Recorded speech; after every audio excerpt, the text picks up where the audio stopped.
وَإِذْ غَدَوْتَ مِنْ أَهْلِكَ تُبَوِّئُ الْمُؤْمِنِينَ مَقَاعِدَ لِلْقِتَالِ وَاللَّهُ سَمِيعٌ عَلِيمٌ۔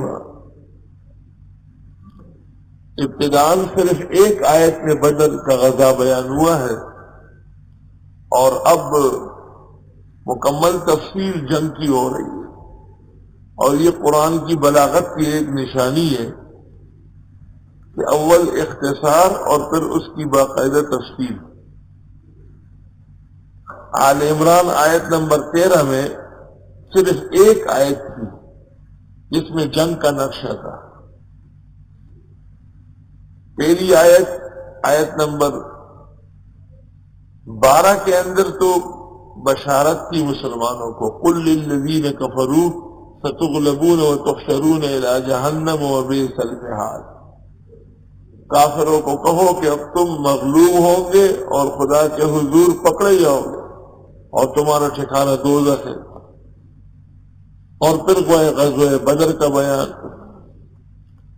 قَدْ كَانَ لَكُمْ آیَةٌ، تمہارے لیے نشانی تھی، فِي فِئَتَيْنِ، دو گروہوں میں، التقطا، جن کا آمنا سامنا ہوا، فِئَةٌ تُقَاتِلُ فِي سَبِيلِ اللَّهِ، ایک گروہ جو لڑ رہا تھا اللہ کے راستے میں، وَأُخْرَىٰ كَافِرَةٌ، دوسرا گروہ کافروں کا تھا۔ اور اب احد کا بیان، غزوہ احد غزوہ بدر کے 1 سال بعد پیش آیا ہے۔ غزوہ بدر میں اللہ تعالیٰ نے مسلمانوں کو پہلے ہی مارکے میں فتح و نصرت عطا فرمائی، 70 مشرکین پکڑے گئے اور 70 مارے گئے۔ اس کا انتقام لینے کے لیے مشرکین سن 3 میں دوبارہ حملہ آور ہوئے۔ اب کے رسول اللہ صلی اللہ علیہ وسلم نے صحابہ کو جنگی نقشہ بنایا تھا۔ احد پہاڑ کو 3 حصوں میں تقسیم کیا ہے۔ احد کے میدان میں تو مسلمانوں کی صفیں کڑی تھی،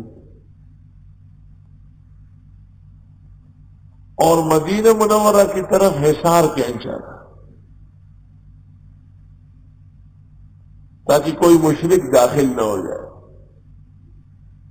اور ایک پہاڑی تھی جس کو درہ کہتے ہیں، 2 پہاڑوں کے درمیان راستہ، وہاں سے دشمن کے آنے کا اندیشہ تھا، تو عبداللہ ابن جبیر رضی اللہ تعالیٰ عنہ کی سربراہی میں 50 تیر انداز وہاں بٹھائے گئے، اور ارشاد فرمایا کہ ہم کو فتح ہو یا شکست، میری اطلاع اور اجازت کے بغیر جگہ نہ چھوڑنا۔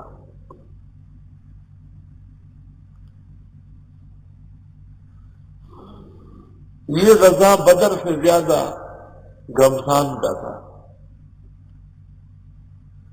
پہلے صحابہ 313 تھے اور مشرکین 1000 تھے، اب صحابہ کی تعداد 1000 ہو گئی، مشرکین 3000 ہو گئے، 3 گنا زیادہ چل رہا ہے۔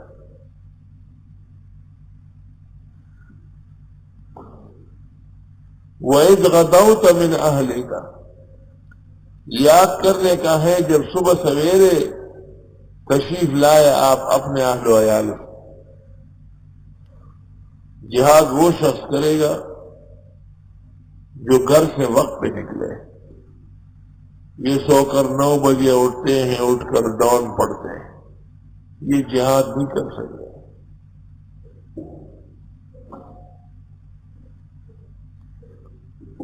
اللہ اس نقشے کو بیان فرماتے کہ کیا زبردست گھڑی تھی کہ حضرت صبح سویرے گھر سے باہر آئے تو بوئ المومنین، بٹھا رہے تھے مسلمانوں کو مقاعد، مورچوں میں، للقتال، قتال کے لیے، جہاد کے لیے۔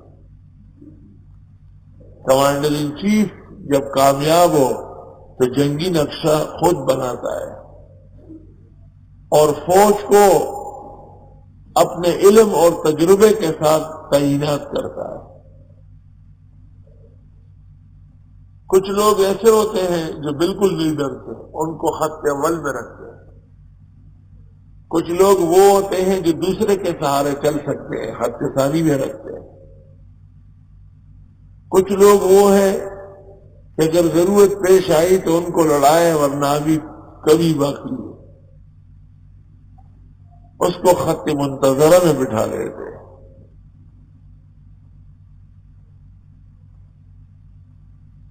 کبھی جنگی نقشہ عین وقت پر بدلنا پڑتا ہے۔ خط ثانی کے لوگوں کو دیکھا گیا کہ ان کا جوش اور وار بڑا کامیاب ہے، ان کو خط اول میں لے آئے، اور خط اول کے لوگوں کو اس کو پیچھے کر لیتے تھے حفاظت کے لیے کہ یہ تو ہر وقت تیار ہے، کسی وقت بھی لڑ سکتے ہیں۔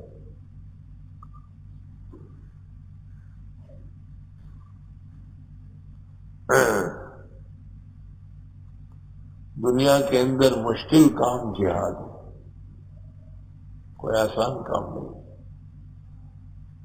جب آدمی کو نظر آتا ہے کہ میری جان جا رہی ہے، اور اس کو نظر آ رہا ہے کہ لاشیں اٹھ رہی ہے، اور پھر بھی یہ آگے بڑھتا ہے،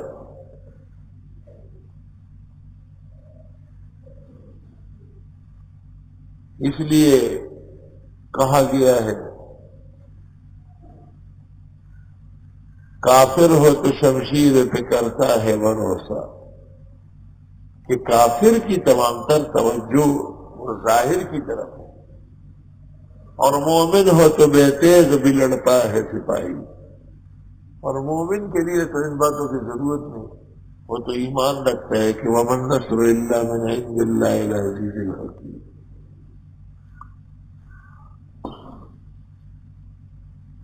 میدان جنگ میں سب سے اہم مرحلہ مجاہدین کی تعینات کا ہے کہ کس کو کہاں بٹھائیں۔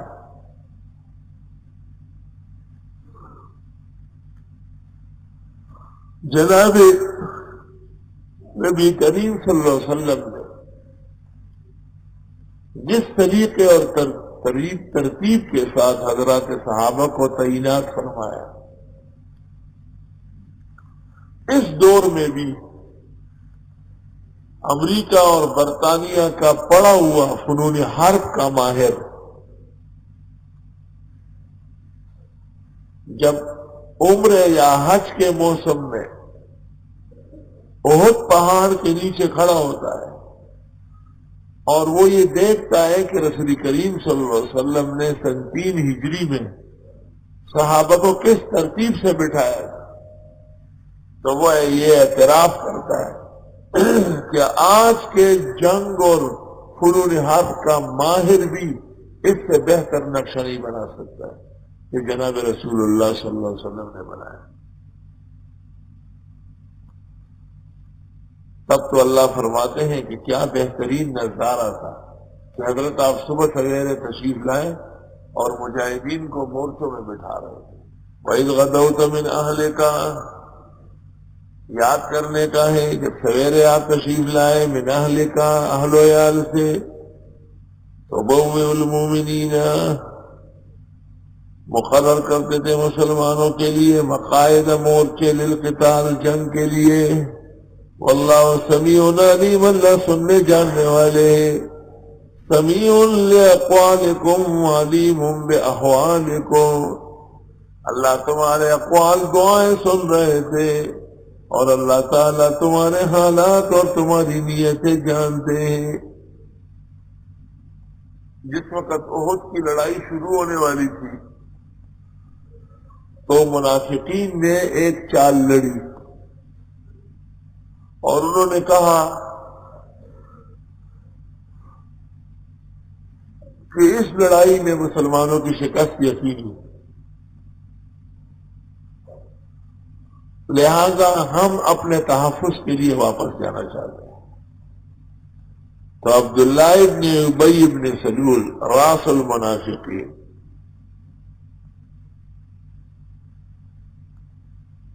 اس ہری پگڑی والے نے اپنے 200 آدمی علیحدہ کیے، عین وقت پر جب 200 آدمی یہاں سے اٹھے اور روانہ ہو جائے بقیہ پر اثر تو پڑتا ہے. آپ خود سوچیں. تو 2 قبیلے تھے، بنو سلیمہ اور بنو حارثہ. بخاری شریف کتاب التفسیر میں اور مغازی میں ہے. انہوں نے بھی سوچا کہ جب 200 آدمی اٹھ کے چلے گئے تو بقیہ کیا لڑیں گے، لیکن پھر خیال آیا کہ اللہ کے پیغمبر میدان میں موجود ہے، ہم کون ہوتے ہیں یہاں سے واپس جانے والے. اللہ تعالیٰ نے ان کی بے ہمتی ختم کی اور ان کو ہمت اور امداد دی.